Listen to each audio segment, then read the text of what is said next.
ഓടിച്ചിട്ട് അടി കിട്ടുന്നുണ്ടായിരുന്നല്ലോ. ഹർത്താലിന്റെ വാർത്ത മുഴുവനും എല്ലായിടത്തും കിട്ടിയിട്ടുണ്ട്. അല്ല എവിടെയൊക്കെ അടി കിട്ടിയ ആശാനെ?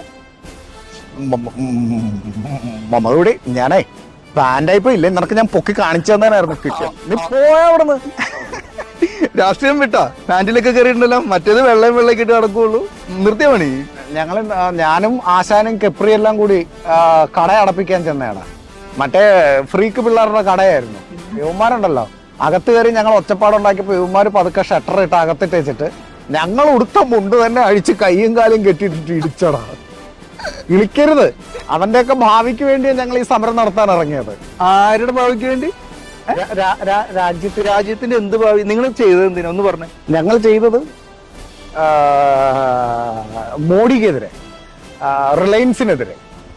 പിന്നെ റിലയൻസിനോട് ഞങ്ങൾക്ക് വിരോധമൊന്നുമില്ല, പിള്ളേരുടെ അടുത്തൊന്നും കുഴപ്പമൊന്നുമില്ല. പക്ഷെ ഞങ്ങൾക്ക് അംബാനിയോട് പ്രശ്നമുണ്ട്, അദാനിയോട് പ്രശ്നമുണ്ട്. അങ്ങനെ കുറച്ച് പ്രശ്നങ്ങളുണ്ട്. ഒരു 4 കാര്യത്തിനെതിരെയാണ് ഞങ്ങൾ നടത്തിയത്. ആ 4 കാര്യം എന്തെന്നറിയണമെങ്കിൽ നീ വൈകുന്നേരം ഞങ്ങൾ ഇതിന്റെ ഒരു വിശദീകരണ യോഗം വെക്കുന്നുണ്ട്. അവിടെ വാ. എടാ നീ എന്ത് വർത്താനം പറയണത്? നിങ്ങളുടെ മറ്റേ വലിയ പത്രം ഇല്ലേ, അതിന്റെ ഫ്രണ്ടിലുണ്ടായിരുന്നല്ലോ റിലയൻസിന്റെ ഓഫർ ഉള്ളത്, അറിഞ്ഞില്ലേ? ഞങ്ങളുടെ പത്രം പിന്നല്ലാണ്ട്. അത് ഈ ചില സമയത്ത് അയാൾ തൊഴിലാളികളുടെ കൂടെയാണ്. കാരണം അയാളുടെ പാരമ്പര്യം വെച്ച് നോക്കിയാൽ പഴയ ബലൂൺ കച്ചവടക്കാരാണല്ലോ, തൊഴിലാളികളായിരുന്നല്ലോ. അപ്പം ഡിസ്കൗണ്ട് കൊടുക്കുന്നുണ്ടെങ്കിൽ കുഴപ്പമില്ല, അല്ലെങ്കിൽ പ്രശ്നമാണ്. ഇല്ലെങ്കിൽ ചെലവിന് കുഴപ്പമില്ല അല്ലെ? ഡിസ്കൗണ്ടും പിരിവിനും ഞങ്ങള് അയാളുടെ അടുത്ത് എതിരല്ല. അല്ല ചാനെ, ഈ 4 കാര്യം എന്താ? ഞങ്ങളെ മറ്റേ ഖദറൊന്നും ഇട്ടില്ല, അതുകൊണ്ട് എങ്കിലും നിനക്ക് പറഞ്ഞുതരാം. മുതലാളിത്തത്തിനെതിരെ, അമേരിക്കക്കെതിരെ, ട്രംപിന്റെ വകതിരിവില്ലാത്ത ഭരണത്തിനെതിരെ ഞങ്ങളുടെ നേതാവ് പറഞ്ഞിരുന്നു ട്രംപിനെ പേടിപ്പിക്കുന്നു. ഒരാൾ ഞങ്ങൾ അയച്ചിട്ടുണ്ട് ട്രംപിനെ പേടിപ്പിക്കാൻ. പിന്നെന്തായിരുന്നു, അങ്ങനെ കുറച്ച് കാര്യങ്ങളൊക്കെ ഉണ്ട്. ആഗോള മുതലാളിത്തം തുലയട്ടെ, തൊഴിലാളികൾ വളരട്ടെ. അത് കറക്റ്റ് കാര്യം. ട്രംപിനെ മര്യാദ പഠിപ്പിക്കാനായിരിക്കും അല്ലെ നിങ്ങളുടെ നേതാവ് അവിടെ അങ്ങോട്ട് പോയത്? അല്ല അതെന്താ? അവിടെയും തൊഴിലാളികൾ ഉണ്ടല്ലോ. തീർച്ചയായിട്ടും. എന്തൊക്കെ പറഞ്ഞാലും സമരം വൻ വിജയമായിരുന്നു. ഒന്ന് പൊയ്ക്കാശാനെ. ഇപ്പൊ കയറിക്കണ മറ്റേ ചീള് പിള്ളേരുണ്ടല്ലോ, ഗവൺമെന്റ് സർവന്റിൽ കയറിക്കണേ, അവര് വേറെ ആട്ടിയല്ലേ വിട്ടത്? അല്ല ആശാൻ എങ്ങനെ ബോധം വരും? അടി കൊണ്ട് കിടക്കായിരുന്നില്ലേ? പിന്നെ അറിഞ്ഞിട്ടില്ല അത്. അവനൊക്കെ ധൈര്യം എന്താണോ? അവനൊക്കെ പരീക്ഷ പഠിച്ച് പാസ്സായി ജോലിയിൽ വന്നോണ്ട് ഞങ്ങൾ കുറച്ചും കൂടി പിൻവാതിൽ നിയമനങ്ങൾ നടത്തുന്നുണ്ട്. അപ്പൊ ഇവനൊക്കെ പഠിച്ചോളൂ, എങ്കിലേ ഞങ്ങളുടെ സമരം വിജയിക്കുള്ളൂ. എന്നാലും അടി കിട്ടിയത് നന്നായി എന്ന് പറയില്ല. ഇതിനൊക്കെ ഞങ്ങള് അവനെയൊക്കെ പാഠം പഠിപ്പിക്കും. അവനെയൊക്കെ നോക്കിക്കോ. അവനെയൊക്കെ മുതലാളിത്ത ശക്തികൾ നശിപ്പിക്കുമ്പോൾ ഈ ഞങ്ങളെ പോലെയുള്ള രാഷ്ട്രീയക്കാരെ അവർ തേടി വരും. അല്ലെ ആശാനെ, ഇതൊക്കെ ശരിയാ.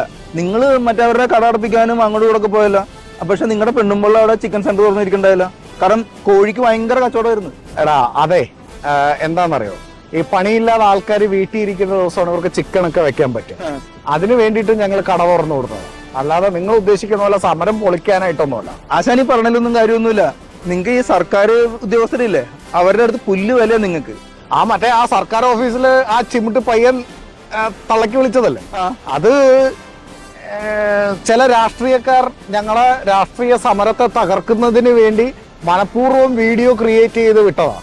അല്ലാതെ മറ്റേ സമരത്തിന് നേതൃത്വം നൽകിയ ഞങ്ങളുടെ ആൾക്കാരൊന്നുമല്ല. അത് മനഃപൂർവ്വം ഞങ്ങളുടെ പാർട്ടിയെ ഞങ്ങളെ അപമാനിക്കുന്നതിന് വേണ്ടി ചെയ്തതാണ്.